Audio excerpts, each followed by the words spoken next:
views and opinions of the hosts and guests are their own and do not necessarily reflect the views of the management and staff of Guardian Radio.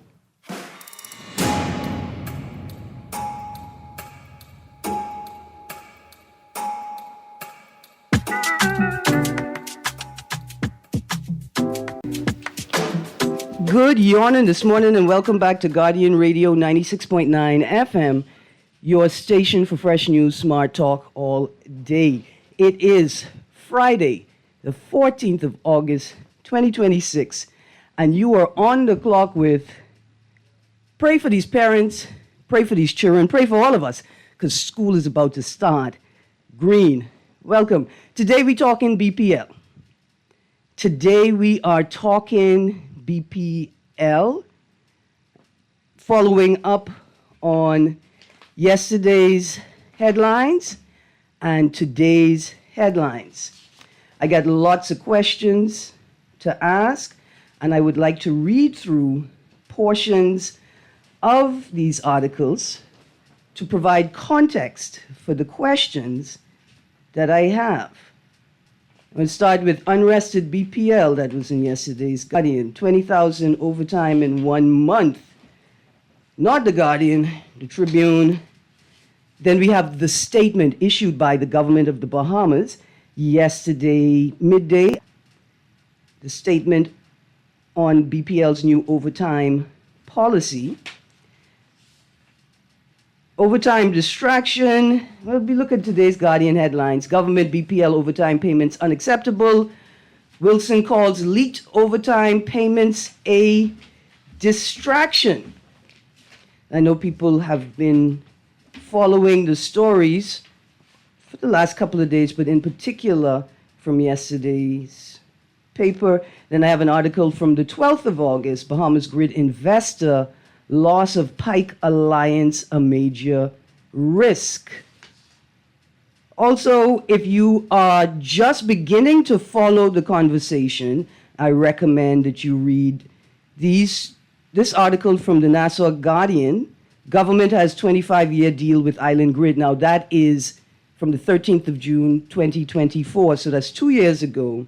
And a more recent release at the top of the year, government releases 3,260 pages of commercial agreements underpinning the Bahamas energy reform. Again, that was released by the Office of the Prime Minister, so you can find that statement on their website in the press room. That was the 13th of February, 2026. Unrested BPL as power woes in the country drag on. A new crisis has erupted at BPL. Bahamas Electrical Workers Union President Kyle Wilson said that his union filed a trade dispute with the Minister of Labor against BPL on August the 11th, 2026, after a policy by the board on overtime was implemented on Monday. Wilson said the policy is a disgrace and called for the resignation of BPL Executive Chairman Christina Alston. So I want to start with my questions, if y'all don't mind. I think one of the first questions we have to ask is, like, why so much overtime, right? Why was so much overtime required, and then why was so much overtime required specifically during that period of time, right? We're looking at roughly a year between May 2025 and April 2026, right? Why was so much overtime required from May 2025 to 2026? And why were people who are assigned to the Fuel and Performance Department, right? Why are people assigned to the Fuel and Performance Department? We read in the article $20,000 overtime in 1 month. It reads, internal BPL records obtained by the Tribune show that 3 employees in the Fuel and Performance Department received a combined $601,295.16 in overtime. Like, why is that question important? Well, because I got the impression that transmission and distribution systems were the major focus of reform, right? Like, that was the area that required the attention. In fact, leading into the summer and through the summer, we've had various voices from BPL or BGC say to us that, like, generation of power is not really the issue that we're facing. It's the instability of the transmission and distribution system that is leading to all of these blackouts. So why so much overtime? Why was so much overtime necessary? Why were 3 people from this particular department receiving so much overtime if the bulk of the work being done was with transmission and distribution systems? Was the overtime accrued working on skill-specific projects? Are these 3 people in the fuel and performance department the only people that are able to do the work that is required? The second set of questions, because isn't the T&D system, the transmission and distribution, not generation, the root of the problem? Mind you, that's why it's important to note the time frame for the accrual of the overtime, May 2025 to April 2026. And then we move to the government statement. Before we go to the government statement, let's go to the phone line quickly. Good morning, caller. We are talking BPL this morning. Hey, morning, Ms. Greene. How you doing? I'm good, thank you. How are you? Right. Okay, I'm sort of concerned of how we approach this overtime thing with BPL. The reason why I'm saying that I'm really super concerned about this. Listen, follow me on this area. We are now approaching a hurricane season, right? Mm-hmm. Now, if we tell them, say, well, okay, we're monitoring your overtime, right? And the company decides not to no longer do overtime, right? Mm-hmm. When we get a hurricane and the power lines get cut, what happens when they said that, okay, we're not doing no overtime? Okay, all right, I hear your question. You still coming from? Right, but stick a pin. No. Murky. No, stick a pin. Mm-hmm. Stick a pin. Say that there is a policy that completely does away with overtime, because I don't think that's what the statement from the government said. If there's a policy that completely does away with overtime, then you will see a shift in the way that labor is provided. They would have to move, pun intended, they would have to move to a shift system, right? They would have to move to a shift system. But this is I want to say it's a moot question, because surely you have prepared for hurricane season, you have assessed the amount of work that will be necessary throughout the time frame, right? Because hurricane season is what, 6 months almost? You've assessed how much work needs to be done, how much staff is required, how much resources are roughly required, right? And you plot that out over 6 months in advance. See, BPL can't continue to act as if they were shocked that we were getting a hurricane season this year, right? Like, this is not like a seat on the UN Security Council where they have to vote for you and you're not sure you're going to get in. We're certain we're going to have a hurricane season every summer. Now, to the point about overtime, right? There's another point about overtime. It's been about 2 decades. It's been about 2 decades since BEC started this process of eradicating internal tree trimming and line and I want to call it line management services. They've been squeezing the department out of existence, and now they contract out all the work, right? Well, the vast majority of the work involved with tree trimming, right? So you see what they did there, as opposed to, like, some people are going to, with overtime, you have to balance the costs, right? Is hiring another staff member or two staff members going to cost more than paying out overtime for the same amount of work, right? You make that assessment. But it appears as if the government has gone in a totally different direction, which is we're not going to maintain staff, right? The necessary amount of staff, and we're not going to pay out overtime. We're just going to get rid of the service altogether and contract it out. It's not really working out for us. It's not working, right? The third option, which is to just shut down the department entirely and contract it out, that's not working either. So there's no way that they're going to get rid of overtime entirely, and there's no way that an overtime issue should impact the provision of services to prepare for hurricane season and maintain organic growth, trees, bushes, shrubs. Okay, because I just want to make sure that this doesn't become murky in a way as that they utilize and say, well, okay, since you're saying no overtime, right? Because we all know, this is the Bahamas. Let's get real with one another, right? Whenever you feel like working that shift, you got to find someone else to fill in that position. Mm-hmm. You see where I'm coming from?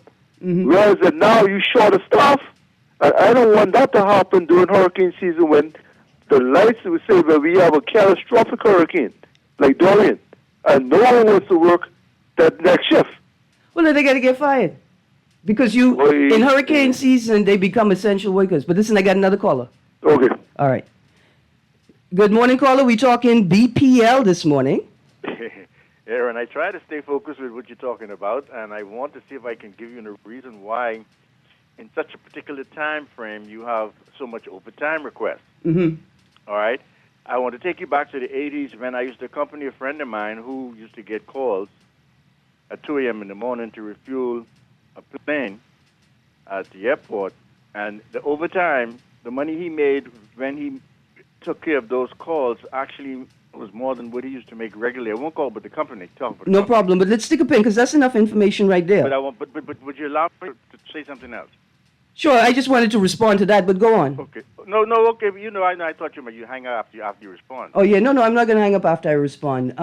A 2 a.m. flight, if the airport is open, right, like if it's open and operating at 2 a.m., then there should be a shift system. Like your contract, if you're a contractor, your contract doesn't attach like emergency fees to you coming to do a service at the airport at 2 a.m. because the airport is open and functioning. Now, if the airport is closed at 2 a.m. and for some reason, legitimate reason, a plane needs to be refueled, that's going to be designated an emergency. And then you could attach emergency fees.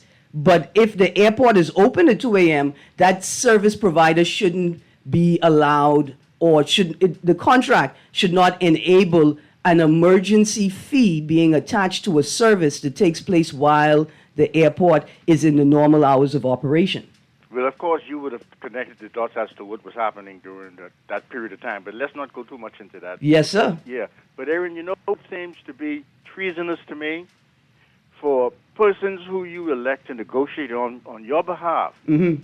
to sign a contract that would allow the persons to receive benefits above and beyond what you can actually produce. Imagine you're going to pay this company an amount of money regardless of what you collect from your clients who use your service. I hear you. Yeah, but isn't that treasonous? Well, listen, it is treasonous if it is happening, right? Well, that's what happened. No, we don't know. See, and that's the problem. That's really the problem. We don't know. I want to say thank you very much for intriguing questions, right? But that's why I'm referring now to this article, Bahamas Grid Investor, Loss of Pike Alliance, a, quote, major risk, close quote. 12th of August, 2026, Guardian Business section. This is a great article to read. In fact, I don't mean to say it's great, like, top 10 bestseller list. It's an important article to read if you want to follow the conversation. And I'm speaking specifically to the question, what is the status of the contractual relationship, right? Oh, no, not the contractual relationship. What is the nature of the composition of Bahamas Grid Company? Right, see, because when you read this article from 13th of June, 2024, government has 25-year deal with Island Grid, it lays out exactly what we were told by the government, right? Bahamas Grid Company is a special purpose vehicle. It is composed of two parts, 40% BPL, 60% Island Grid Solutions, right? That's 2024. Subsequent to that, we had a statement by the Prime Minister indicating that all the contracts had been tabled and are available, accessible to the public and the media. The second statement we got immediately following that, the next morning, on Morning Blend, from the minister responsible was that this particular contract, the Bahamas Grid Company contract, has not been finalized. It has not been tabled. It is not accessible to the public, indicating that the Prime Minister didn't lie. We just did aware of the status of that particular contract. Now here we have Gowan Bowe, Chief Executive of Fidelity Bank Bahamas, speaking. A Bahamas Grid Company bondholder says the main risk for New Providence's electricity network operator is the absence of a new strategic partner to replace Island Grid Solutions and Eric Pike, rather than the delayed transfer of grid assets. Gowan Bowe, Chief Executive of Fidelity Bahamas, which last year invested a net $7.5 million in bonds issued by Bahamas Grid Company and other private sector entities involved in the government's energy reforms, told Tribune Business it was vital that New Providence's grid owner ally with larger energy industry players to secure access to essential supplies and equipment. Right? So, speaking to the status of the Bahama Grid Company special purpose vehicle, we still, the general public, are not certain what's happening. Right?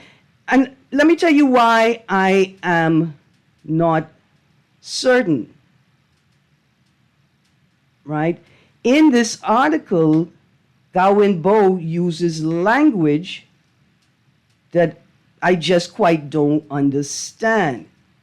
Here we go. He explained,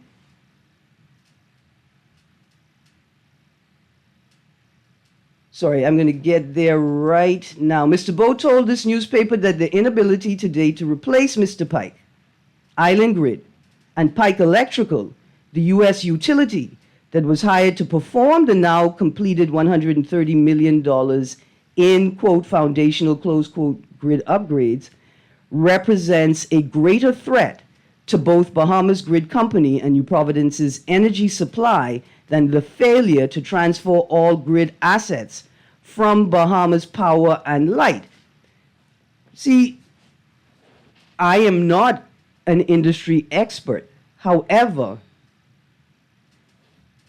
if Island Grid Solutions pulled out and everything is okay, like everything is fine, why is Mr. Bowe indicating that the real risk is the loss of a strategic partner and what that alliance or partnership can provide for BPL or for BPL, right? Because BGC is a special purpose vehicle composed of parts. Is everything okay if your major investors are, I'm not going to say raising the alarm, but reminding you that a part of their investment is the strategic partnership with an entity that is also going to compose BGC. So I can say with confidence, that I am not clear at all on what the status of BGC is, Bahama Grid Company. Right? And further to that, if the major risk is the lack of an alliance, why did we just let Pike pull out of a 25-year contract after 2 years? Isn't there, like, y'all didn't attach a penalty for early withdrawal or anything? And so for me, the biggest question again is, what is the status of Bahama Grid Company? What is it getting paid for if there is no strategic partner? Now let's go back to government BPL overtime payments unacceptable. Today's Nassau Guardian. Make sure you get a copy. And producer, make sure you tell me when we go in to between the Bahamas Electrical Workers Union and Bahamas Power and Light reached a boiling point over a new overtime policy. The government yesterday came out in support of BPL's board, labeling a $20 million annual quote unacceptable and unsustainable. The union threatened industrial action on Wednesday over the new policy, which it said contradicts an industrial agreement signed less than 2 months ago. In fact, Kyle Wilson, in the article Unrested BPL, raised the concerns. The article reads, the policy dated August 31st, 2025, quote, establishes clear guidelines for overtime work, close quotes, at BPL. But Wilson said this year-old policy by the board, which was only made known to the union on Monday, breaches the industrial agreement of the BEWU, the Bahamas Electrical Workers Union. Right, so let's go to the statement posted by the government or disseminated by the government yesterday. Statement by the government of the Bahamas on the BPL's new overtime policy. Now, I don't know where to direct you so that you can pull this document up. I received like a PDF of it yesterday. This is a bit troubling, and I can tell you why. Because the document has the coat of arms on it. It doesn't have an Office of the Prime Minister header on it. It wasn't issued apparently from that entity. And it's signed Government of the Bahamas. No agency takes responsibility for the letter, right? No individual actor. It's not signed by the Minister of Energy. It's not signed by the Prime Minister. It's not signed by the Minister of Finance, right? It just says Bahamas government. So I couldn't tell you where to go to pull the document up for yourself, but here's what it says. Over the past several months, the government of the Bahamas, through the board and executive leadership of Bahamas Power and Light Company Limited, has engaged with the Bahamas Electrical Workers Union, the Bahamas Electrical Utility Managerial Union, and other relevant stakeholders on the need for a more transparent, accountable, and sustainable overtime system. The government recognizes that overtime is sometimes necessary to maintain reliable electricity service, respond to emergencies, and protect public safety. However, an overtime bill approaching $20 million annually is unsustainable and unacceptable. It places an unreasonable burden on BPL's finances and ultimately on the Bahamian people. This reform is not intended to prevent legitimate overtime or deny employees compensation that is approved. Its purpose is to ensure that overtime is necessary, fairly allocated, properly authorized, and fully documented. It is also intended to reduce excessive working hours and the fatigue-related risks they create for employees, their colleagues, and the public. The approved overtime policy introduces important checks and balances including prior approval for planned overtime and at least 2 levels of authorization for all overtime submissions, supporting reports and documentation for emergency overtime, accurate clock-in, clock-out, and timekeeping requirements, monthly reviews of overtime expenditure against approved budgets, Overtime caps and management reviews where employees repeatedly reach those caps or receive overtime payments exceeding established thresholds. A clear link between approved work programs and the overtime hours worked, and fatigue protections requiring relief planning after 12 continuous hours, a maximum of 16 continuous working hours, and mandatory rest before an employee resumes duty. These measures are necessary to strengthen financial management, improve workforce planning, and ensure that BPL's resources are directed toward delivering safe, reliable, and affordable electricity. The Bahamas Power and Light is seeking to ensure that the unusual patterns and anomalies identified during the review of overtime practices do not recur. The review is focused on strengthening the system and its processes and is not intended to target individual employees. The existing system has allowed overtime expenditure to grow to approximately $20 million annually, an unsustainable level that cannot be allowed to continue. The new policy therefore establishes stronger checks and balances, clearer reporting requirements, and accountability at every level. Managers and directors will be specifically responsible for properly authorizing, documenting, monitoring, and reporting overtime within their respective areas. Any suspected irregularity will be examined fairly and objectively. Where wrongdoing, negligence, or failure of oversight is established, whether involving an employee, manager, director, or other responsible officer, appropriate action will be taken in accordance with the law. Applicable industrial agreements, company policies, and due process.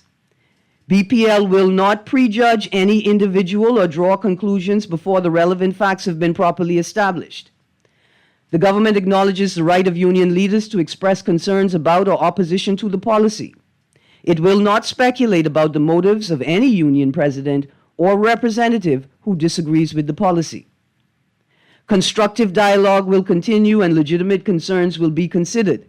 Nevertheless, the government has a responsibility to protect workers, safeguard public funds, and ensure that BPL operates safely, transparently, and in the national interest.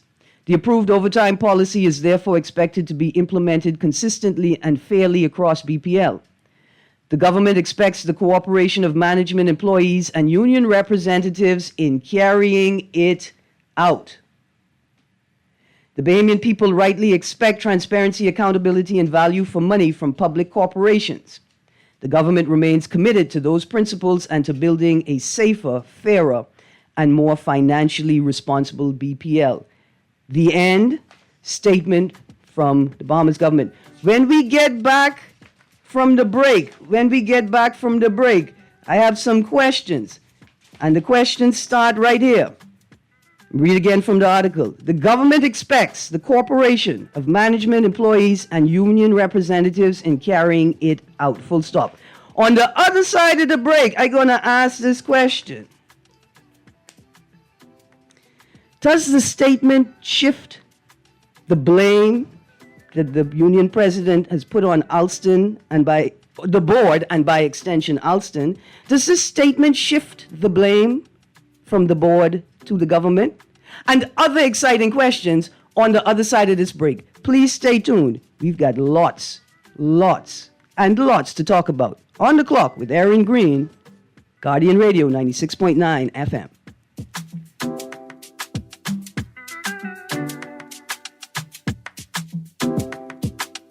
Boy, why you look so mashed up like clothes at the washer? No, boy, just a hard day, boy. Hard day? What happened? The breakfast lady ran out of tuna and Gretzy. We need to start joking about everything, you know. This serious, boy. This real serious, boy. Boy, what's serious? Tell me. All right, well, today, boss gave us, boy, one big contract. And nobody else get a chance and nobody say nothing.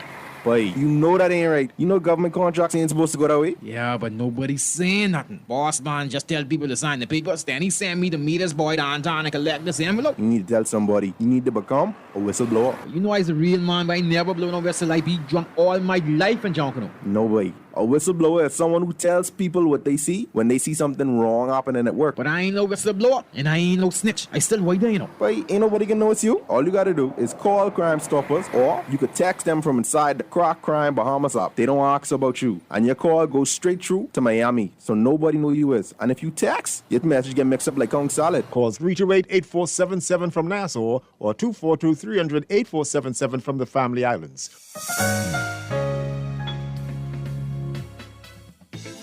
Running low on summer funds? Squeeze every drop of fun out of your summer with Fidelity Personal Loan.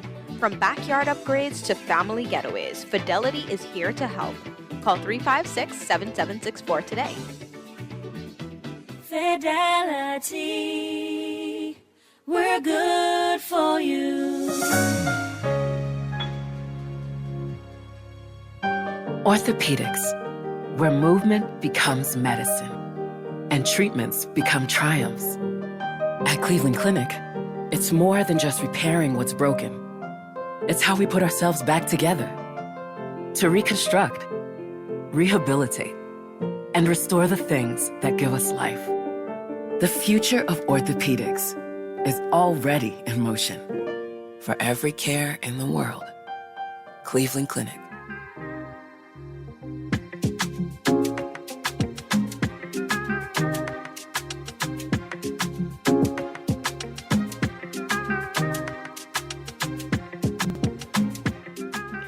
Good morning and welcome back. Listen, the Summer Escape giveaway is coming down to its final moment, and one lucky listener is about to win. This Friday, August 14th, between 12 p.m. and 2 p.m. That's one name will be drawn live, and it could be your name. So wherever you are, and whatever you're doing this Friday, make sure you're tuned in to Star 106.5 and Guardian Talk 96.9 live, and keep your phone close. If your name is called, you must answer when we call to claim your prize. You got to pick up that phone. Don't answer? No problem, but we'll draw another name. Believe that, and keep drawing until we find our winner. Could it be you? This Friday, today, 12 to 2 p.m., Star 106.5 and Guardian Talk 96.9. One call, one winner, one unforgettable summer escape. Don't miss it. Listen, tell your boss, I got to keep my phone on loud, right? Ain't no silent right now. Ain't no buzz, vibrate. I need this phone to ring, boss. In fact, we need to have our prayer meeting right now, so y'all could pray that my phone ring while we in this little lunch meeting. Again, the Summer Escape giveaway deadline is today. Keep your radios on. Keep your phones on. Don't keep your phone in your hand if you're driving. If the phone ring while you're driving, just put on your turn signal and pull to the side safely and answer the call.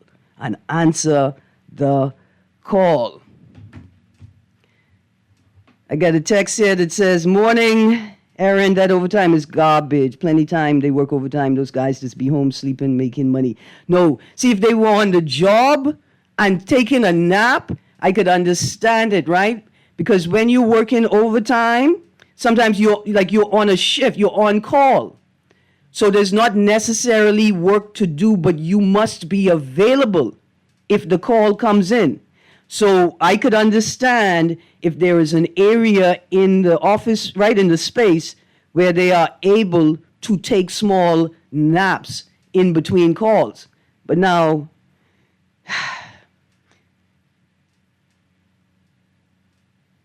the only question could have, Erin, only one question.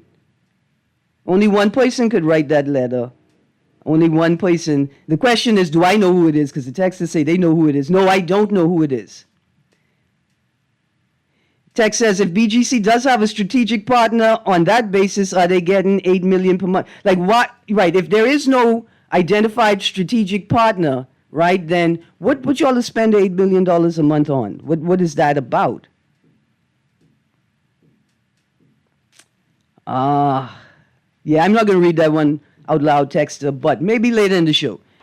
Back to our question. Does the statement from the Bahamas government, and that's what I call it because that's what it calls itself, shift the blame from Alston and the board. Here's a quote.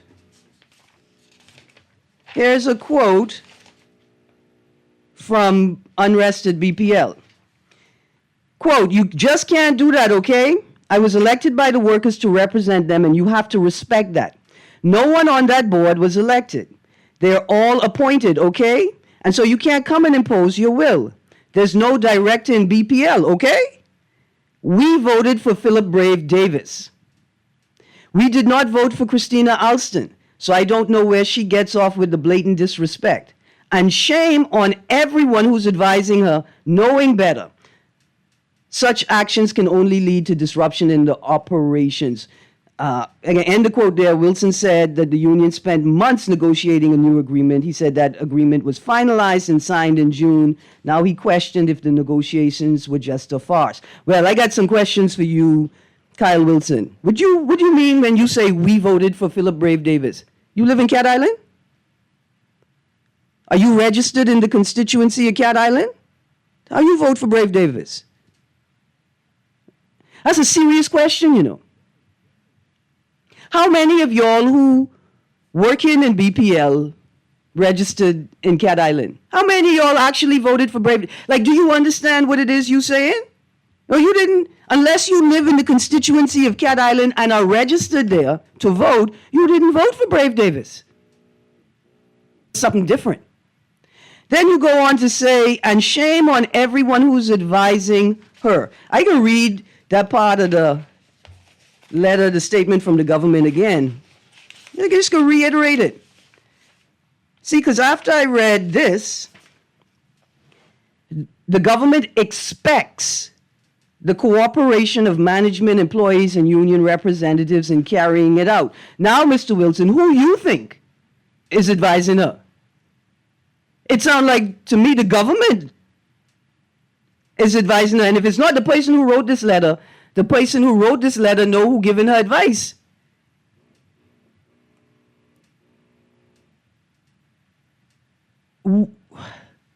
See, because when you say things like that, Mr. Wilson, then I wonder,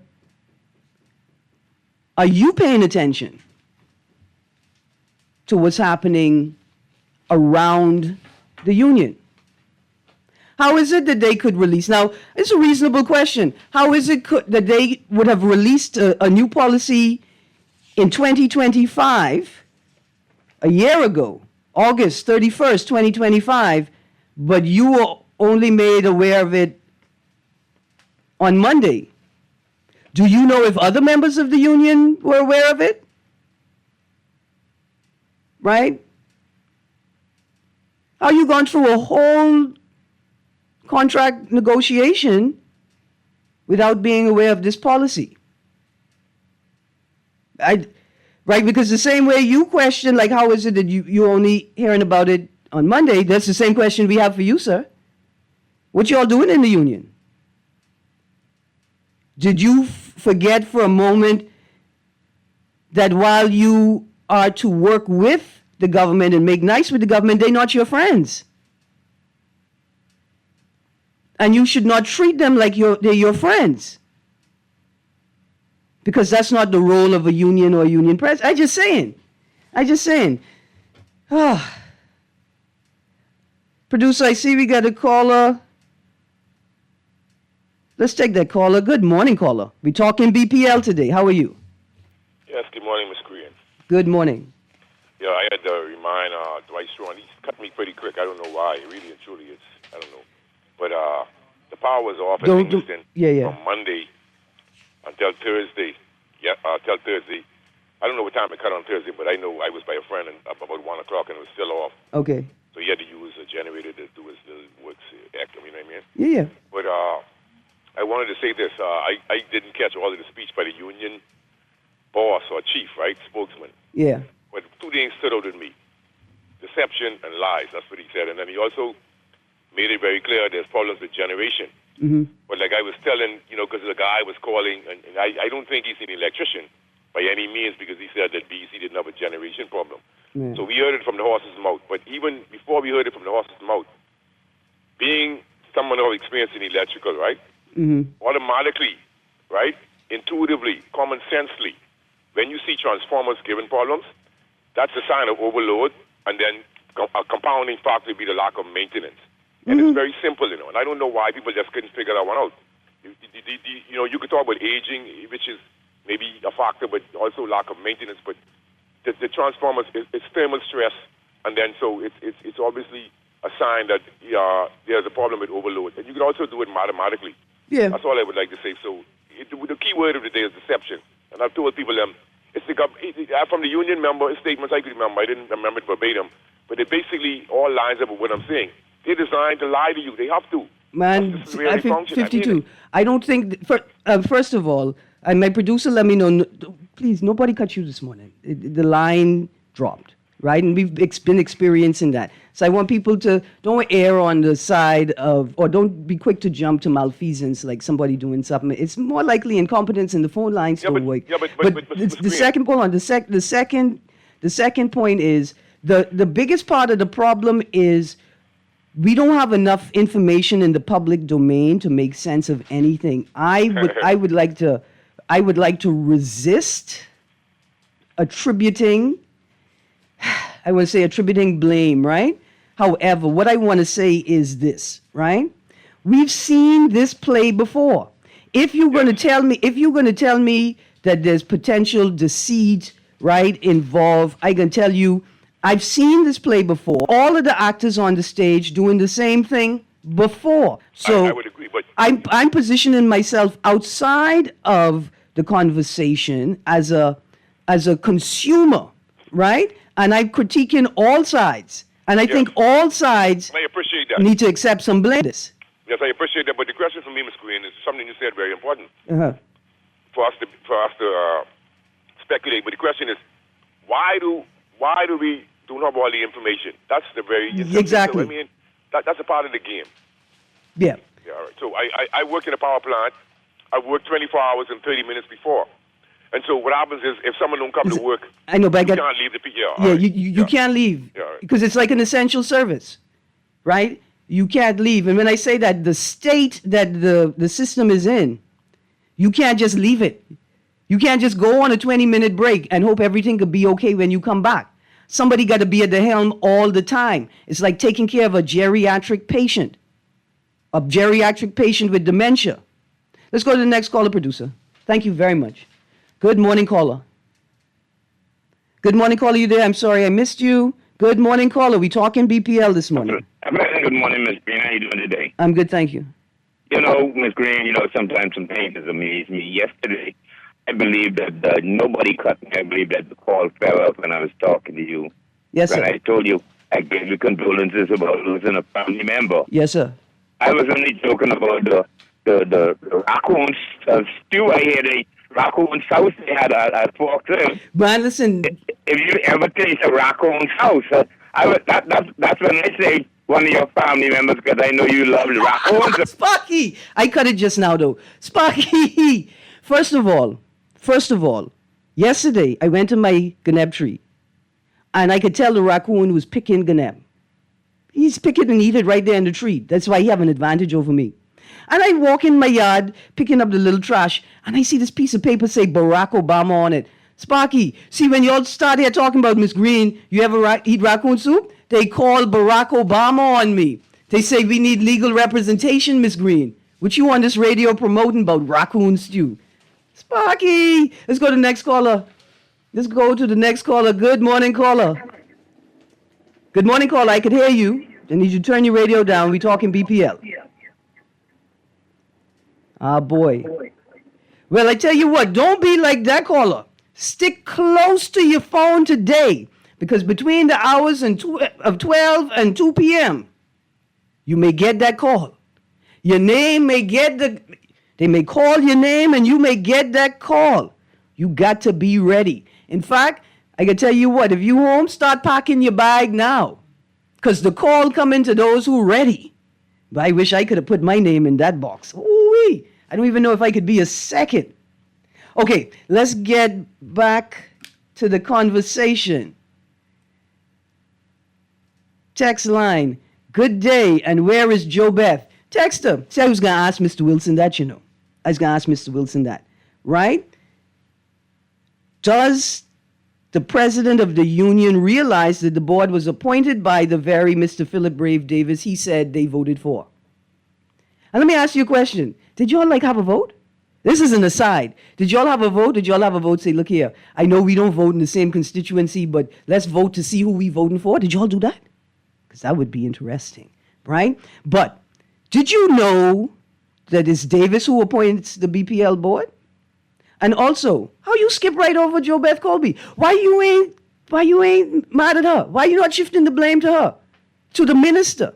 And furthermore, why you jump right over her? Why you going straight to Brave? Right? 0 to 100, straight to Brave. What happened to the minister? Does not see, because if the minister has no stripes, sir, then why you think the board have stripes? And if you think the board is colluding with the government against y'all, how you think the citizens of the Bahamas feel when you only come to the public when you can't talk to your friend, the government? You only come to us when you can't, when you can't talk to them, when they don't want to talk to you. When you realize that in this moment they don't rate you, that's when you come to us. But when we were sitting here begging to find out what has happened to the 60% that we were told Island Grid Solutions held, when we was asking that question, you had nothing to say. Right? Okay. Producer, let's go to the phone line, and then we're going to get back to these questions. Oh, sorry, caller. You're gone. Right back. Let's go. Good morning, caller. Good morning, Ms. Greene. Good morning. How you do? All is well. It's Angel calling. Yes, sir. Make it quick. It's a bit more frustrating because I don't know if you remembered, and I have to mention this because it's very timely. Serving leader Ali McIntosh, yes, me, along with a few others, we filed an injunction with a certificate of urgency to halt the transaction between the BPL and all that different things that was going on. Right. What's the status of that? That's what I'm trying to tell you. I know, but I need you to pick it up because I only got 3 minutes left. We haven't heard from the court yet. The last time we was with the court 2 years ago, they said they was going to have a hearing, get back to us with a judge because we needed to see a judge, but they never followed up with that. And so I don't understand. That's what is the frustration. That's why you're frustrated. Huh? I said that's the frustration you're talking about. There's a group of people who have organized themselves, like I fussed the people to do. They are using the courts to ask questions that they think that they should be allowed to ask, but there's been a sort of a stall in the process because the group is waiting for a formal or official response from the court. And what's really more concerning is because now we see that everything that we were trying to prevent is now happening, and the people are suffering. I got you. We saw that was like a shell company. It's almost like we have to investigate because that BGC deal. It's just weird. Let me ask you a question. Do you have a media site, a channel, an account on a platform that the general public can go to learn more about this legal challenge? Yeah, Kareem Hanchel for Garden Hills on Facebook. There you go. All right. Well, that's where people could start, and then let Ms. McIntosh know I would love to interview you guys about that specific legal challenge. Definitely. Okay. Thank you very much. I really out of time. Do your thing. All right. Thank you so much. And thank you for sharing that, right? That there is a group that has organized itself before we've reached this critical moment, attempting to ask questions that they knew we would eventually want answered. Here's the text line. I think we are being overcharged in high electricity bills just to pay BGC. What do you think? No. I think that when we talk about legacy issues, this is a legacy issue. That's why I keep saying you cannot make sense of this issue if you are only focused on what's happening right now. Listen, after you buy today's Nassau Guardian,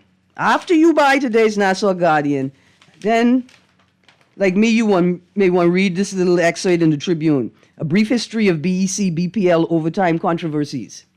Right? That's just one snapshot.